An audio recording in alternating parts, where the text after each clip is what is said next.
But I think also Jesus called her daughter because remember, she's not the only character in the story. There is someone else in this story that is standing by, waiting for Jesus to come heal his daughter. Jairus had already talked to Jesus. Jesus was on his way to Jairus' house to heal his daughter, as Jairus had asked. And this woman basically interrupted. I'm sure Jairus had a heart for the woman. I'm sure he had compassion for her. But as a parent, I'm sure he was ready for Jesus to get moving and head to his house so he could heal Jairus' daughter. I'm sure he was beyond impatient at this point. And I don't blame him. He was a father. But what Jesus did when he called this woman daughter is he reminded Jairus, I know you love your daughter and you want what's best for her.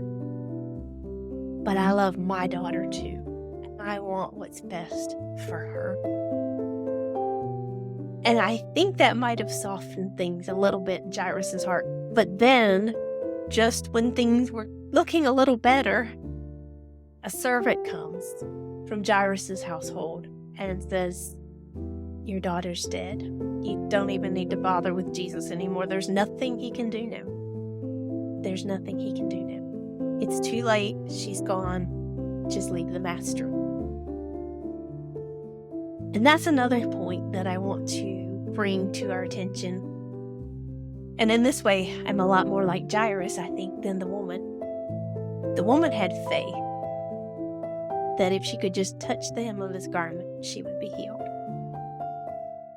Jairus had faith that Jesus could heal, but not that he could raise her from the dead. He had faith in what he saw and what he thought possible. Because if you look back to what he asked Jesus, he said, come and touch her so that you can heal her. Well, Jesus didn't have to touch her.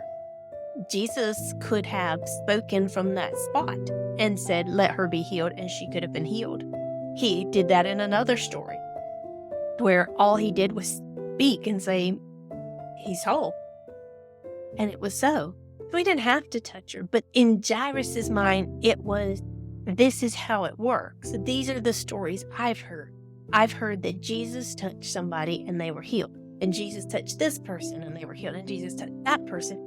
He had it in his mind that this is the way it works. Jesus touches and you're healed. And sometimes we get it in our mind that Jesus always does things the same way. We hear where God met a need for somebody in a certain way, and we say, well, I have that same need, so God should do the same thing for me. Well, that may not be God's will. He doesn't always do things the same way. He doesn't always work in people's lives in the same way that he worked in somebody else's life or in each situation. Take the many different lepers that there are in the Bible. So many times we see Jesus encountering the lepers, and sometimes he touched them, sometimes he did other things, sometimes he spoke to. It was just up to him how he wanted to do it. But Jairus had it in his mind, this is the way it happens. And when that didn't happen, Jairus says, oh well, now it's just not going to happen at all. It's no use. And if we're not careful, we can get that way. When God doesn't move a certain way at a certain time, we can throw up our hands and say, oh well, God's coming through. I'll just have to take matters into my own hands. But that's not the way we should be. We should have faith that God's ways are above our ways. His thoughts are higher than our thoughts. And when sometimes they just don't make sense to us whatsoever, the Bible assures us that he knows what's best and that all things work together for good to those who love God. But we have to have faith that he can do this.